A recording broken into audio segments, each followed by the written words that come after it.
Wait, John says we're live now. That was so weird. I have this neat little snowball microphone here, and apparently you couldn't hear me. So, but you can hear me now. This is good. Yes. Thumbs up to John if you can hear me now. That would be helpful. So, all right. So back before you couldn't hear this marvelous speech about winners for this is Ginger Cook in Houston saying the internet's been a little iffy, but in that case it was my microphone. But now I'm going to tell you that we have a winner for tonight. We have a winner for the abstract contest. This was one of our cookie crumb lessons from a couple weeks ago, and we invited everybody to vote. Go to our website, gingercooklive.gallery, and vote on some names that had been suggested to me on Facebook for titles of this picture. And John has a winner now, and it's an official drawing, and we have the winner of the person that actually came up with the name, and then those of you who voted for that name, we did a drawing among you guys, and we had somebody vote for that. And what you win is you get a Ginger Cook. You can either have 9 days of art lessons on the gingercooklive.gallery, complimentary of us, or if you're already a member, or just want a downloadable lesson, we have 18 different downloadable lessons that you can enjoy and download. So that's a little bit later we'll announce the winner for that. Tonight we're going to be talking about how to get the perspective right on a vase. Excuse me, on a bench. Yeah, my mind's just going to here. Okay, let's zoom in on this. One of the things that happens in on the Ginger Crumb Monday night lessons is that we answer questions that have been asked, and some of the things that have been really confusing for people is that if you have a park bench like this, how do you actually draw it in? I've had a lot of people send paintings back of different paintings we've done with benches, and they're just all over the map with how to put this in, and it's so simple. I'm going to explain a really simple way. Everybody's going to get it. It's going to click in your mind. Some of you already know, but we're going to talk about that. And I want you to know that I got this picture. This was just a photo I have of an old bench. You see that? And turned it into this painting. Okay, like that. And again, I'm going to show you how you would take a photo. Because, start with a reference. That really is helpful. That would be the first thing I would tell you. Find a reference of a bench you like. This was from Paint My Photos. That's pmp-art.com. I found this bench. And then, you can, sometimes just a picture like this. It's not the whole painting, but it could be added to like a street scene or, something else you were doing, a garden scene where you needed a bench. So those are your reference photos, and they're invaluable. So you see I just came up with this little idea of a paint bucket and a red, a bench that was partially painted. But that's what we're going to show you tonight, which I think is absolutely cool. And here's one of the things you want to start off with when you're doing anything like that. It's fun to have a colored picture. That's always nice. But let's talk about get a black and white photo. Just make sure you print out a black and white photo so you're not distracted by anything else. And then one of the things I tell everybody that's very helpful to have is a triangle. You guys have a triangle. And I have I have these in all different sizes. Some are orange, but most of the ones I like are clear. And what is the advantage of a triangle? Triangles help you see what is a straight up and down line, and what is a line that's parallel to the top and bottom of your picture. For instance, like you can see, like this is a parallel line to that. But if I come down here, what do I notice about this line here? It's parallel to the top and bottom of my canvas. So if you put it at an angle, it's going to look like the bench tipped over. That would be the first thing you would want to know about that. Okay. Now what about these? Even though this bench is curved, okay. Even though this bench is curved, what about these up and down lines? Okay. So if I line up my triangle and have this front edge, let me zoom out just a hair, have this front edge lined up here like this, then this tells me what's straight up and down. Well, you can see that even though this bench is sort of curved, this is curved slightly, it's almost straight up and down, isn't it? But then what happened to the rest of it? It bent back. In other words, if this was a straight up and down bench, and there are benches like that, it wouldn't be very comfortable to sit on. So whoever designed this bench had it curved back a little bit, okay? That's important when you notice those things, notice what's straight up and down and what isn't. All right, that would be the first thing I would notice. And then, for instance, so if these lines here, and maybe we can do these in blue chalk or something. Let's get out my little colored box of chalk here and I can show you some stuff. So if we're saying that this line here is straight across like this, that's parallel to the top and bottom of the canvas, right? Then this one back here, this one here is also straight across, okay? Does that make sense? So again, if you tip it, when you're drawing it in, if you tip it, it's going to be weird. Now what about the hand? What about the top of the bench here, where the boards go? Even though this is all decorated, okay? Let's just zoom in a little bit now.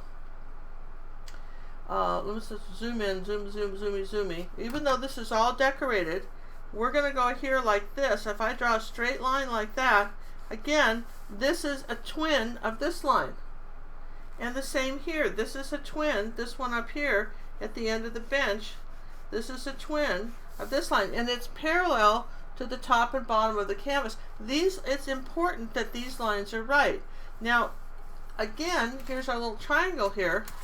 So if I'm saying that that's them, now my straight legs are up and down like this. Does that make sense? What have we made here? We've made a box. So these lines are straight up and down. Now it's true that in this particular case, that they curved them a little bit and did something like that, okay? But nonetheless, they're still, relatively speaking, straight up and down. Does that make sense? So I didn't put this line in. We're not talking about those yet. So that would be the same thing with these, okay?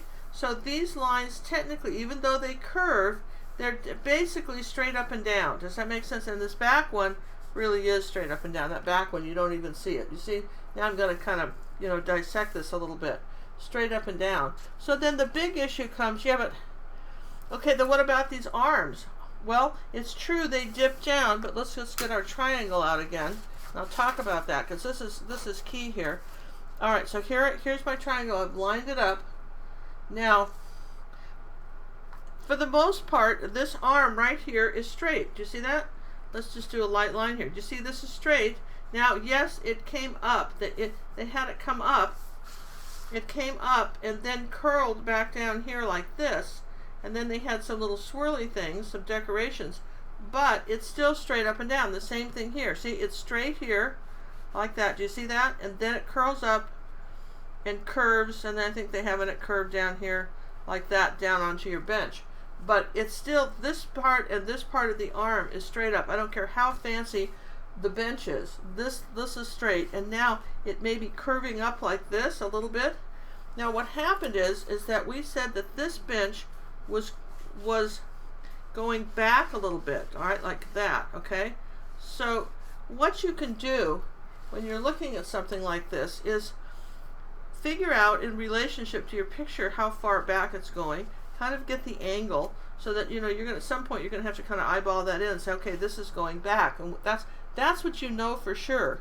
Now then when I kind of lose everybody is on these lines here. Now, okay, so sometimes in a close-up picture, John and I were talking about the best way to explain this. Sometimes in a close-up picture like this, and you're going, who's John? All right, I didn't introduce John tonight. We got a little frustrated with the microphone not working, and so I didn't introduce John. Sorry, John. John Little is the business partner and good friend and mediator of GingerCookLive.gallery. He is on the other end of my nifty phone here.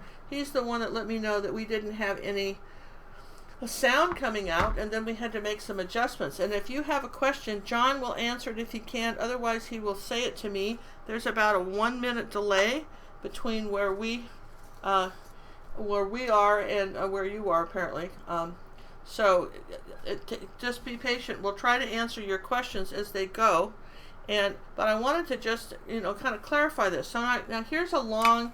I'm going to zoom as far out as I can. Okay, zooming, right? Okay, so now here, I'm just going to talk to you about these lines here. Can you see my ruler? Now, let's see, let me just tape down my picture. That'll help.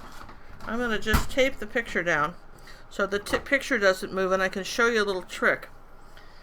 You need something kind of long. Listen, if you have a photograph, you have got a cheat.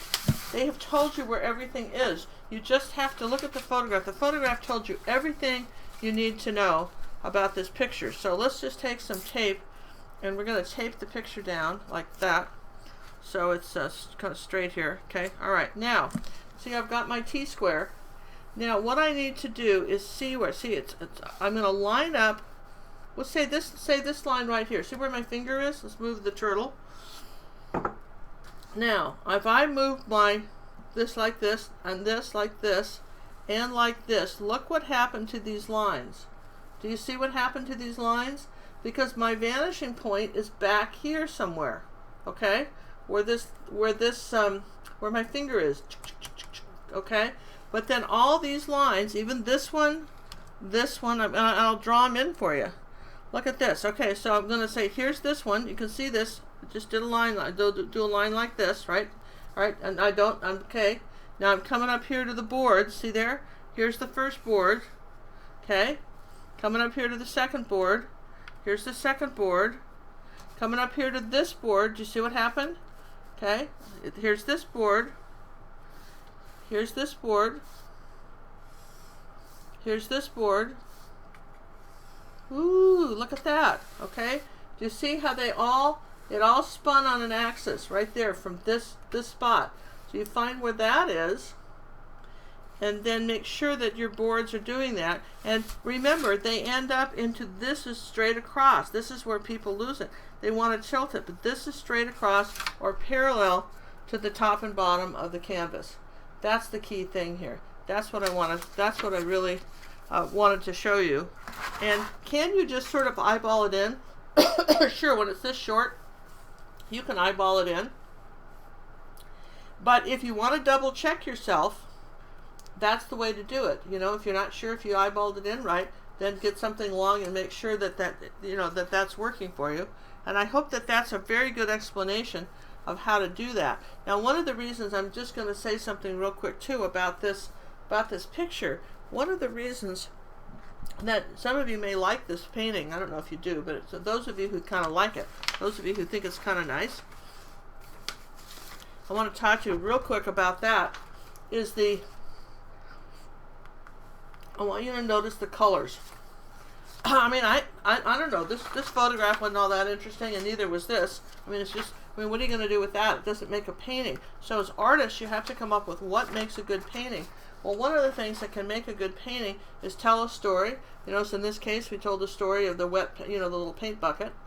And then I looked at my color wheel, and if you'll notice that red and green are opposite each other on the color wheel. So if I put sort of a green background back here, and I do a red bench, visually this is very appealing. And then, because there's a little bit, I used also Cad Red Medium in this little bench to paint this, okay? Then that was, I mean, this is a pretty simple little painting. I added a tiny bit of turquoise, which that's opposite orange, and kind of suggested the bench needed painting a little bit more, if that makes sense. You know, a little bit more. So we're just going to come in there and show you.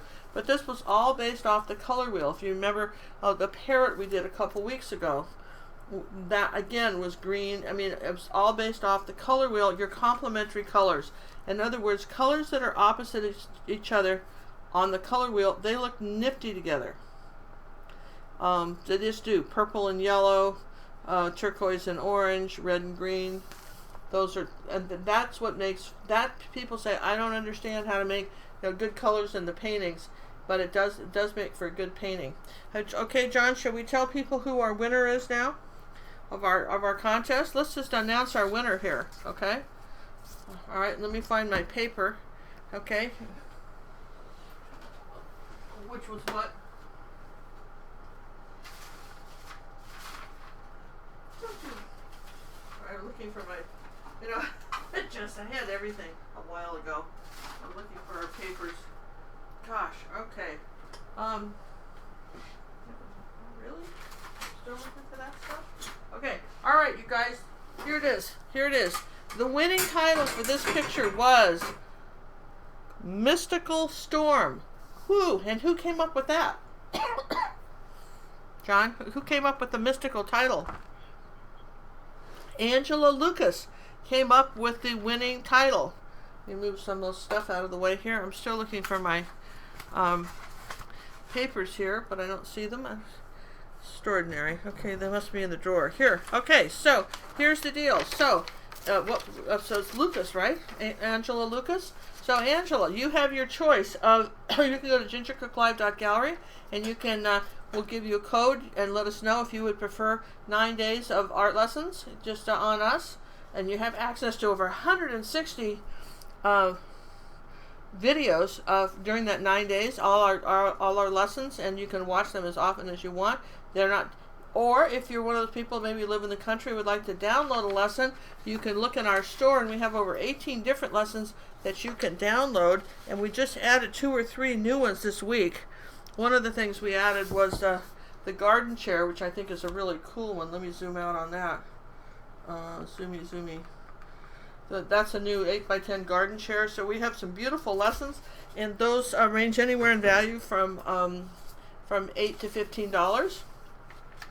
And normally, if somebody was interested in these art lessons, it's 9 days for $9.95. So that's what the winner who came up with the title. But now some of you voted for this, and those of you who happened to vote for Mystical Storm, we did a drawing for you, and somebody else won something. Who was that?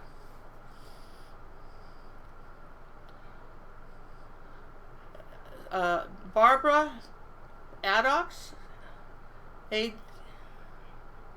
ADDACK. Barbara Addox. She voted for Mystical Storm, and she and John will type that out too in her comments so you can see it. He will type out the actual name, Barbara Addox, and of course we will send everybody emails.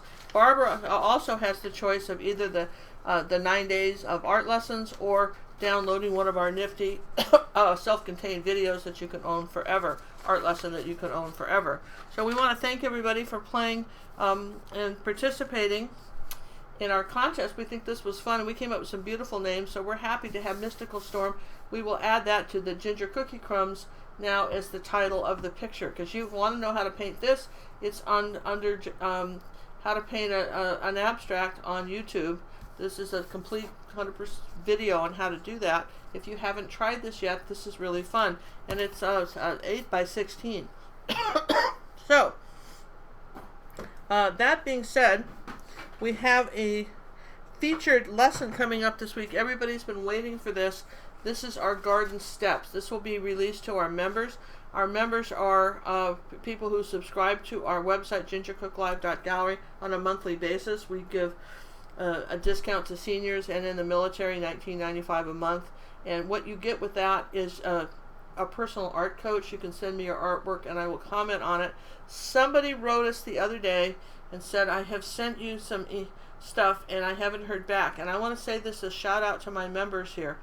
You guys, if you type in the wrong email and we don't have the right email, I spend a long time making comments, and it's very disheartening for me to think you didn't get them because we don't have the correct email for you. So please double check your email and make sure that you've put everything in correct, or I will reply back and it just goes into nowhere zone and nobody sees it. So and once you get a critique back, please let me know immediately that you got it. So anyway, that's the benefit of being a member at gingercooklive.gallery. And besides, we add 3 new lessons a week. We have a featured lesson every Thursday. This is coming up this Thursday. For those that you were really in the abstract mode, this was the abstract horses that we released last Thursday. Okay. And we got some beautiful ones back on that. People were really knocking it out of the park. But I'm excited about Garden Steps because, again, under Cookie Crumbs, we do the whole deal on how to draw the perspective in on this, okay? You guys absolutely learn how to do that. And this one particularly is, let's see, how big was this? This is an 11 by 14 size canvas is what I did this on, okay? So if anybody wants to know the size for this one, for this week's Cookie Crumb, or rather, featured release lesson. So now we're up for open chat. Anybody have any questions they would like me to answer? I'm happy to do it. Okay, so the question was, are we going to be shutting down our memberships? Well, Here's the thing. When I do personal art critiques for people, in other words, you send me your artwork up to 3 a week, and then I answer, and I can only do that for so many people. All right, so we will always have memberships where you can access the lessons, but at some point we will reach the maximum number of people that I can personally be your art coach for, and then we'll have a waiting list for that. And we'll always have the lessons available, but this art coaching thing, it's a real benefit, and it's really nice to have. And if you were to take a workshop with me in person, it would be hundreds of dollars to take a workshop in person, and yet for $24.95 a month, $19.95 if you're a senior, you can go to gingercooklive.gallery, and you can have besides getting all these different lessons from one cookie, if you've never seen a paintbrush in your life, up to advanced lessons, I take you step by step through these videos, and that's all for that low price. Plus, you can send me the artwork, and I can make comments and helpful suggestions. And I know our members really appreciate it. So yes, now when we get to our max number of people, I can help. Then we'll cut that off, John. Any other questions?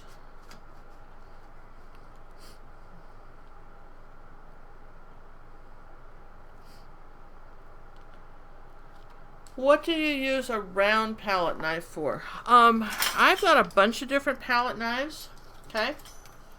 And these all came in the mail from, these are Italy. I haven't shown anybody how to play with this. Now, I don't even know what you do with this one. It looks fun though, doesn't it? These were some ones that came from Italy. Look at this, looks like a frog's foot. I've got to zoom in. Look at my nifty new knives.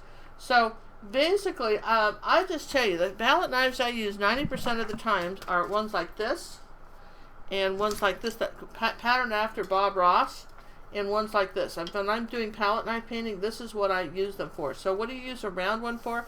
Cinnamon got one recently. She wanted to do it for real thick flower petals, almost like frosting, where you have the petals going all the way around and build it up like a big flower, and you can use it for that. And I think that if you don't know who Cinnamon is, that's the art Sherpa. She's my daughter, and she had wanted one, and I picked one up for her the other day. I saw the last one. It was by the same company. These are called New Age, and they're from Italy, and I got these on Amazon. Well, that's where they sell them. These were actually given to me to try, and again, I haven't tried them, so I cannot give you any opinions on them, except that they're beautiful. They're really well made. They're like fine jewelry. They're so gorgeous, so I'm excited about that. And I guess I did try one. I tried this one. Can't tell it's new anymore, can you? But it's very nice. And you guys, do you know this? If you need to clean a palette knife, do you know you can use one palette knife to clean another? Did you guys know that? You know, just one to clean another. Just a little piece of trivia there. So that's what we do there. Any other questions, John?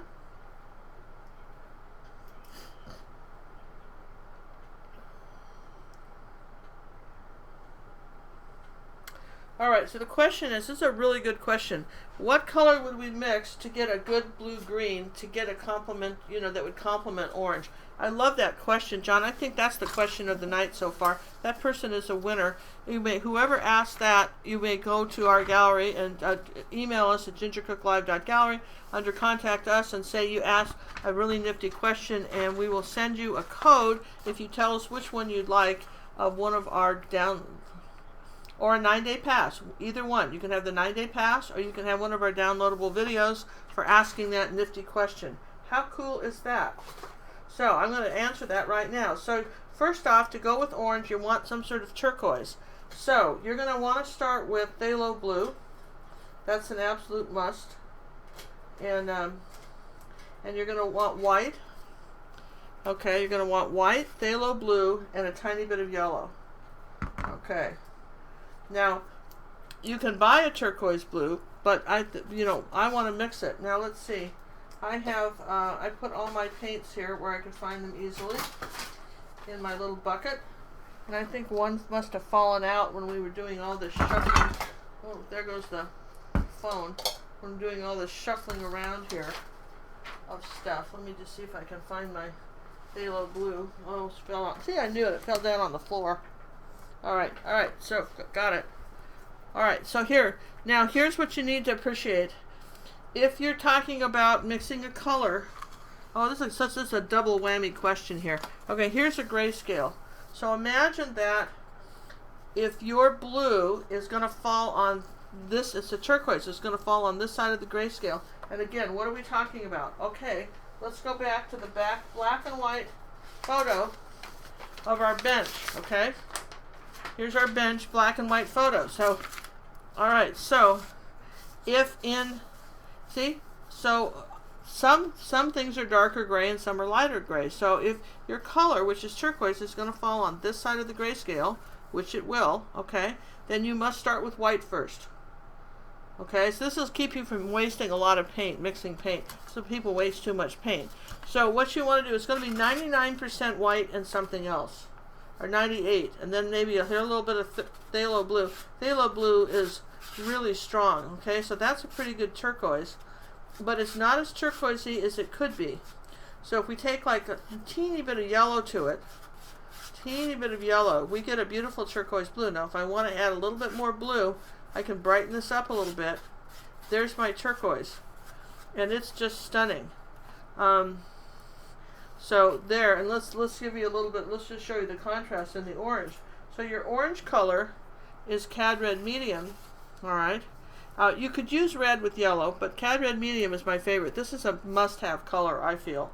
And by itself, that's pretty lovely. And here, let's just do this. Here it is by itself. By itself. Now, if you wanted it lighter than that, you could add some yellow to it, like that. You could add a little bit of yellow to that orange, Cad Red, medium, and make it a little bit lighter. You wouldn't add white, though. That's interesting. You wouldn't add white, and why not? Because then that would turn it sort of tangerine. You would want to add yellow to it. So let's take some yellow, and here's a lighter orange. Okay, so those are your colors. So that's how you do it. Now, what happens though is this is interesting. The reason that people get muddy colors, we're going to take this question even further, is because these guys have to be dry before they can sit next to each other. You don't want to put wet blue, turquoise over orange. And let me show you what happens when you mix them together. Okay? You get a gray. All right? You get a gray. You get some sort of gray color. And if I add more white to it, okay, you either have a green gray, a blue gray, a yellow gray, a purple gray, something like that. But you're going to get a gray color. So there, look, I'm getting sort of stone, see? I'm getting sort of stone gray. So that's why you have to, and that'll happen with any of your complements. If you mix them wet on wet and they start mixing together, they start going gray on you. Well, that's an absolutely lovely color if you wanted that color somewhere. I don't know where you would, but if you did, you see that? So anyway, that's the answer to that question. So congratulations on that. Who asked that, John? Mindy asked that. So okay, Wendy, good child. Okay. Wendy, good child. So Wendy, go to gingercooklive.gallery and ask us for the code under Contact Us. Say that you were the winner of the good question tonight, and you can tell us whether you would want a downloadable video for your store, or you want to try our videos for 9 days.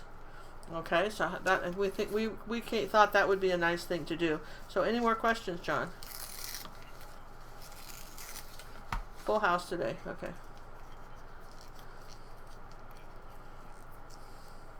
Okay.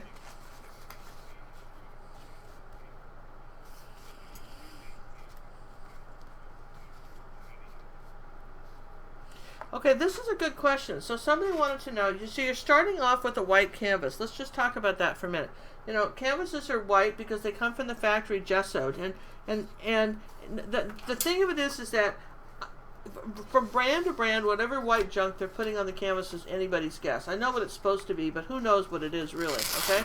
But the purpose of gesso is you're painting on real fabric, okay? This is real fabric. And so if you were to, you've ever stained your clothes, you know how it bleeds through? So the idea, what the gesso does is keep the paint from bleeding through the other side of the fabric, okay? That's what the purpose of the gesso is, and give you a nice pretty white surface to paint on. But then, then you've got to do something else besides this. So the question was, do you always do can you do a multicolored background? Do you always do a background? When do you do underpaintings? When do you tone the canvas? Oil painters tone their canvas. Acrylic painters paint background colors. Now, for instance, in this particular painting of the bench, I painted everything really kind of a dark green, kind of a dark green brown color, okay? And then I went ahead and painted on top of that and dried it, okay? But maybe in another painting, you might divide the painting into several sections and then, you know, paint different colors depending on what you were painting. For instance, an ocean scene, you know, maybe the beach, you're going to start with dark brown, but the water is going to be blue, and you've got a sunset, so that's going to be yellow. So it depends, but yes, the answer is yes. You always want a starter surface to paint on. There's an artist in Hawaii whose name escapes me, but I remember her deal is she paints every canvas red and then just does whatever. And I had an ocean instructor years ago tell me that he liked red under oceans, and I don't, but he did. He thought that really made. I've done that before, painted, you know, red and then painted an ocean on top of it. I've done that. And, you know, again, this is preference, but the thing of it is this is why we talk about the advantage of painting over canvas, is that acrylic paint grabs, okay, other acrylic paint. Yeah?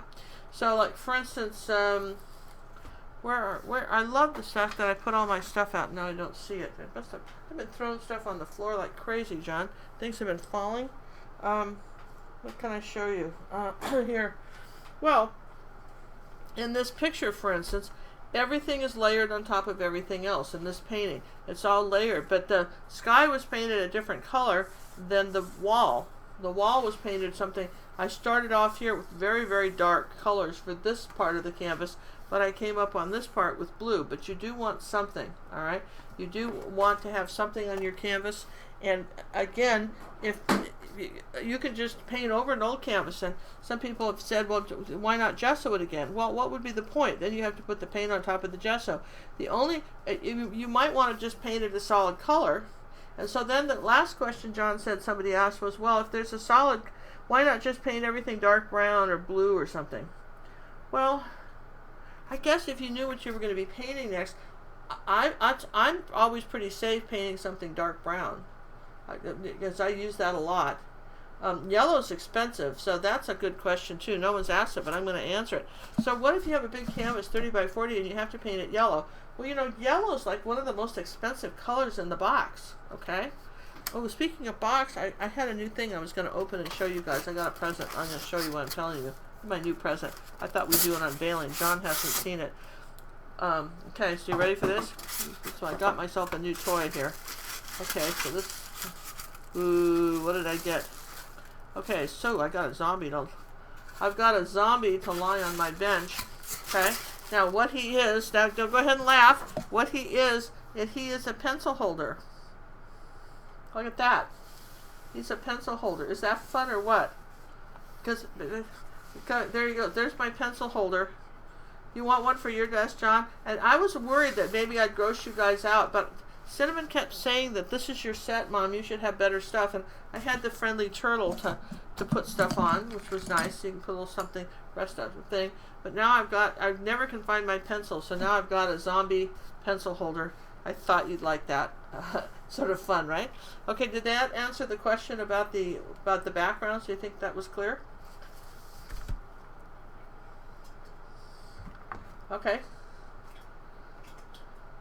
Now scroll back up, and I'm looking for our village pieces. Why I'm on to talk about our village pieces, which I put somewhere clever. I think they fell on the floor. I had them. Yeah, they fell on the floor.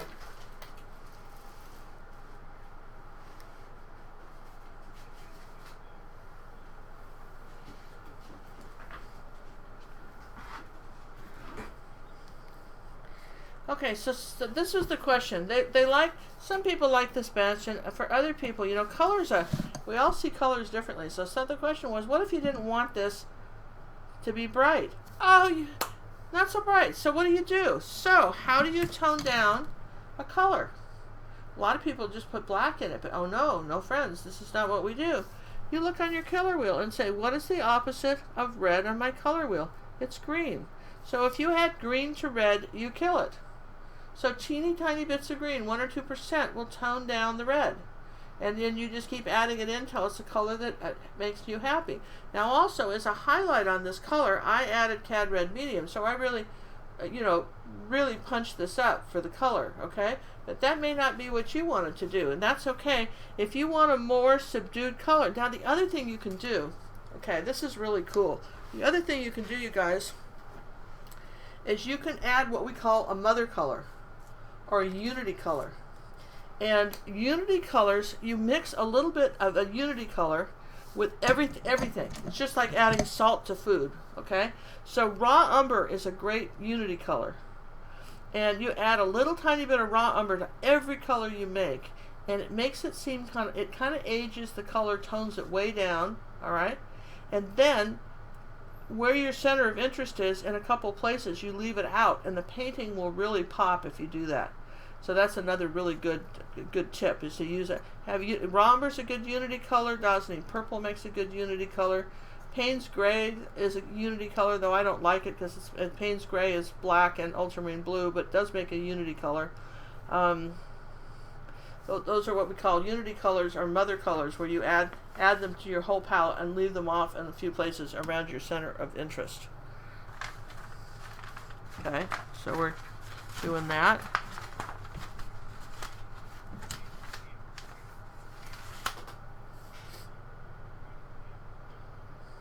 All right, the question is, do I prefer canvas to canvas panels, and why? Most of my lessons seem to be on these little canvas panel things like this. So why would I do that? Well, really it's economics for me. In other words, these little pictures that we do, these little studies in a bench, are all these little studies that we do, and I've got hundreds of them, okay? Over 160 little studies, paintings, this is a very economic, it's real canvas, so it acts the same way canvas would, as opposed to paper, cardboard, and some of the other junk that's passing out there as things to paint on. And so I can show you how you can get professional results on a real canvas. And this little tablet here is under $6 with 10 sheets from Paramount. And it's 6 by 8, 10 sheets. Also, you can buy a roll of canvas, buy a yard of it that's been gessoed, and just cut it up. Because when you're talking about practicing, that's the least expensive. But in real life, when I'm painting for my galleries, I paint on gallery wrap, big canvases, 30 by 40, 36, 48, 48, 60. But we're just filming stuff here that is more in the range of where we are as far as what I can show you camera-wise. Okay, because my setup, you've got to appreciate what a little camera I have doing all this. I mean, I'm 3 cameras into this operation, and yet still it's very small compared to other people who have beautiful big sets, and you see, it's a lot bigger deal. Next question.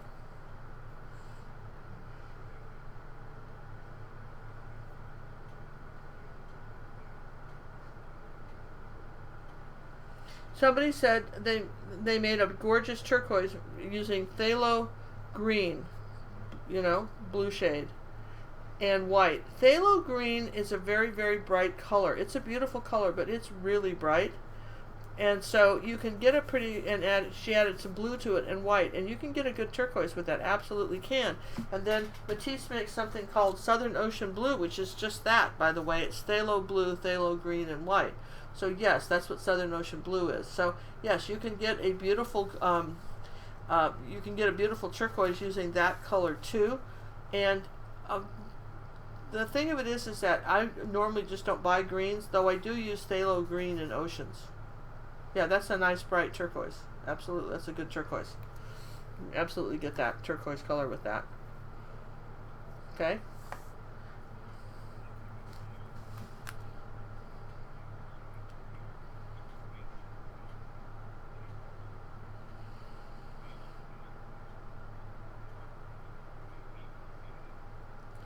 Yeah, well, okay, so the question is, how do you figure out where the vanishing point is if the lines are going off the canvas? Well, let's see, where's my stick again? I had a stick over here, it fell on the floor. You heard the big crash, didn't you? I heard a big crash. That had to be the stick. Everything's kind of... Okay, so here's my big stick here, right? So where's our picture? Here, let's go back to our picture. Well, you figure out, oops, careful, I don't want to break a light when I'm flipping this thing around. Look, okay, so I'm starting way back here with it zooming out, okay? Here's our picture. My vanishing point's over here somewhere, and I know that because if I do it here, I could get it even here. It says it's not quite good enough, right? Here, it's almost okay here, but basically what I'm doing is I'm spinning this, okay? And so I want to make sure that when I do this, that all the lines have to go to the same place, okay? They all go to the same place, which I think is right about here. Yeah, just you have to pick one. You have to pick one. It really doesn't matter. You just have to pick one.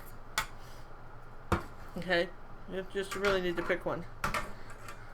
Okay, we're gonna do more of those when we get down to. We'll talk about horizon lines and vanishing points too.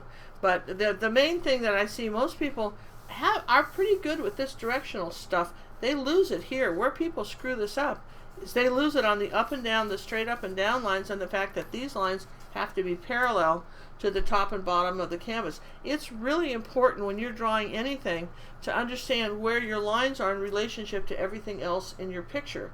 And is a line an innie, is an outie, that kind of thing. Where is it? Where is everything else in top and bottom to the picture? Okay, I think we could probably do one more, John.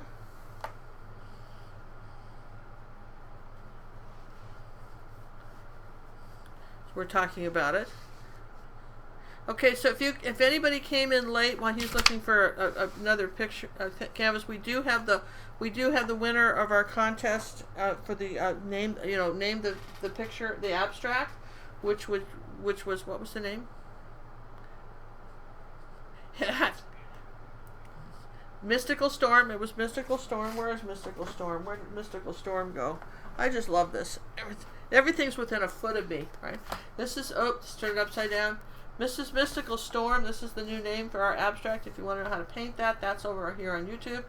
On the Monday night Ginger Cookie Crumbs. Angela Lucas named it. And then we had somebody else voted for it. Barbara Addock, voted for it. Addock, A-D-D-O-C-K, A-C-K. Paddock, like the corral. Paddock. Okay, all right. Paddock.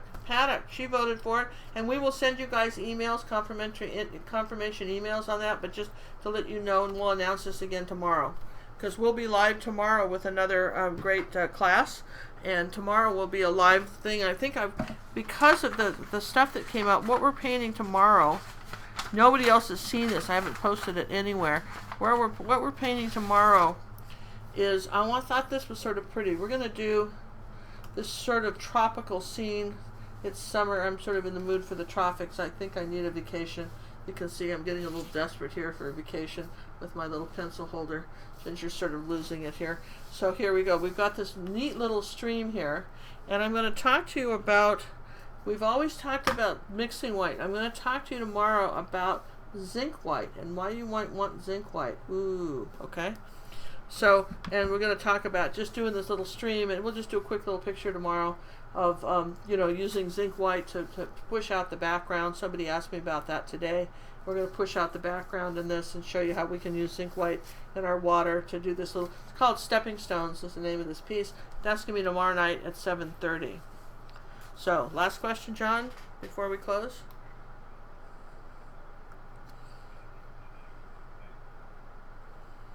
Oh, that's a good question. What is the difference between glazing medium and matte gel? That's like asking me the difference between buttermilk and cake flour. I mean, they're just not even in the same room, okay? I mean, it's just not. They're in the pantry, but that's all you can say. They qualify as some sort of food. But so glazing medium, okay? Glazing medium.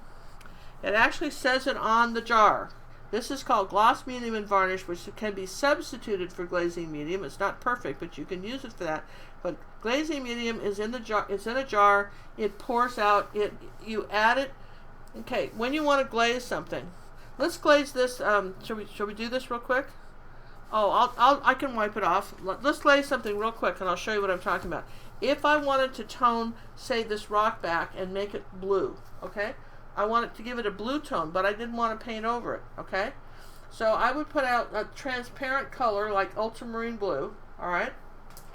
And then I would get a little bit of water. This is how mostly glazing's done. A little bit of water on the brush. And here's a little tiny bit of ultramarine blue. You with me like that? Was that ultramarine blue? That was phthalo. How did I get that? I want ultramarine. All right, we'll try again. Because I want ultramarine blue for our glazing color. Okay? And just for the purpose of demonstration. All right? So you can glaze with lots of things. But all right, so let's just say I wanted that. Now here's my... Now that's too thick. So I have to have some water, so I need to thin it down like tea. So normally when you're glazing, okay, you would do something like this. But the thing like this, okay, and then I'm going to zoom the canvas up, zooming. Now I'm going to actually trash one of these rocks just to show you this, okay? So I'm going to go over this rock like this, with this, and do you see how I toned the rock down? I made it gray, right, but with water. And that little tiny bit, and that's called glazing, when you take a light color and very gently do something so thin that's like the consistency of tea, like a stain. And basically, I would think that maybe staining is a better word. It would translate better, okay?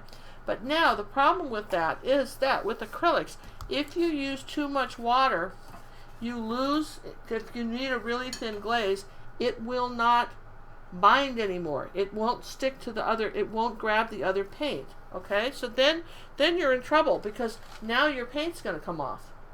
So what do? But if you use too much, then you've painted the rock blue, and you didn't want that. You wanted this very subtle sort of gray tone to the rock. That's what you said you wanted.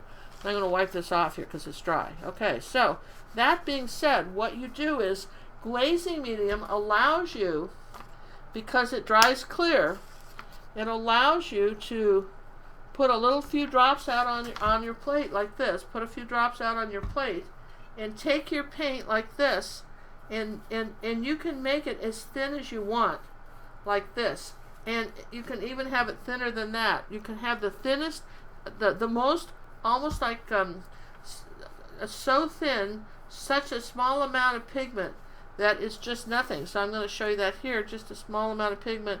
I'm going to come over here like that and say maybe glaze this rock a little bit here, like that. Okay, now if I wanted less pigment than that, and I'll glaze a couple of them so you can see me, I'll put just the tiniest bit here on this rock. And maybe I just want a little tiny bit of this, nothing. And that's all I want on that rock, or maybe less on this, okay? See, like this, I can make it much thinner. Well, maybe I wanted to glaze some other color. So glazing medium, that's what it's for. It's for allowing you to make thin glazes. I've seen, oil painters do glazes too. I have seen some paintings, people have the patience of Job, certainly not me, where they have, maybe glazed layer on layer of color on top of one thing, and to build up the color, but not all at once. Thin layers, dried and glazed and dried and glazed, to give it a real translucent quality. So again, you can wipe all this off, but that's what glazing does, okay? Now you can see the difference between that and what I just did. Now the question was, well, what's the difference between glazing medium and matte gel? Well, matte gel is thick stuff. Let's see, I've got some. I don't have matte, but I have gloss. Okay, so think about it. What we're talking about, gel. Let's see, it's okay, so I mean, you guys, this is so funny. You wouldn't use this for glazing, all right? This is called heavy gel, and that comes in either gloss, which is shiny, or matte, which is dull, okay? But it's the same thing. And when you open it up, let's just talk about what's in here. It's thick. It's thick. It's thick. See that? It's thick. It's thick like icing. It's like icing. It's thick. Look, thick. Okay? That's what that's for. Now, what do you use this stuff for? Well, if it's glossy, you can if you want a shiny thing, for instance, I use these gels, like for instance, if you saw the video on how to do the hotel, I use this, I would either use matte or gloss in my flowers and leaves to build them up. you can add about 50% of this in paint. And this is really good. These are really good. Matte and gloss gels are perfect for doing palette knife paintings, because gels are much cheaper than paint. So you can do about 50-50 and extend your paint. You know, when you're trying to do impasto, which is, you know, really thick stuff. But you're not talking about the same animal at all. There's some, the thing about what happens with Liquitex and Golden and these guys is that, I don't know, are they just cheap or what? But all their labels look the same. You know what I mean? The gloss medium and the gel and the varnish and all that. You have to have your glasses to even read what you even bought. Okay? And then good luck reading the directions. Look how small this gets. Okay? And so they don't say, oh, it's the pink jar, it must be gloss gel, or it's the green jar, it must be a varnish. No, it's all the same color. In fact, I actually had one student who mistook the gesso for the varnish and did a big, huge painting, a gorgeous ocean painting. In the middle of the night, she just didn't have anything better to do, and this sort of goes on white and comes and dries clear. She varnished this whole picture, only she didn't varnish it. She gessoed over it and basically erased her whole painting. Called me up the next morning and said, "What can I do?" And I said, "Start again," because that was it. You couldn't take it off. So I think that would be the question: is what these mediums do. There's a whole thing. I have a whole thing on my website on YouTube, rather, not even on the website too, but on YouTube, on mediums and what they do and how to use glazing mediums. I've actually got a video on that, you guys, how to use glazing mediums. So does that kind of, did we do good with this, you guys? Did we answer super questions? Yes, we did. So again, if you this was fun, likes and comments. We're going to leave this. We'll leave this up, assuming that our stream was good. This will stay up for Monday night, and we may add a little bit, but it's going to stay up. So if you want to come back and can't remember what I said, this will be up. You can refer to this again. And we want to thank you guys for watching and invite you to check us out tomorrow night, 7:30, and live on Central Time, and 1 o'clock Wednesday afternoon Central Time from Houston, Texas. Saying, have a wonderful night, you guys.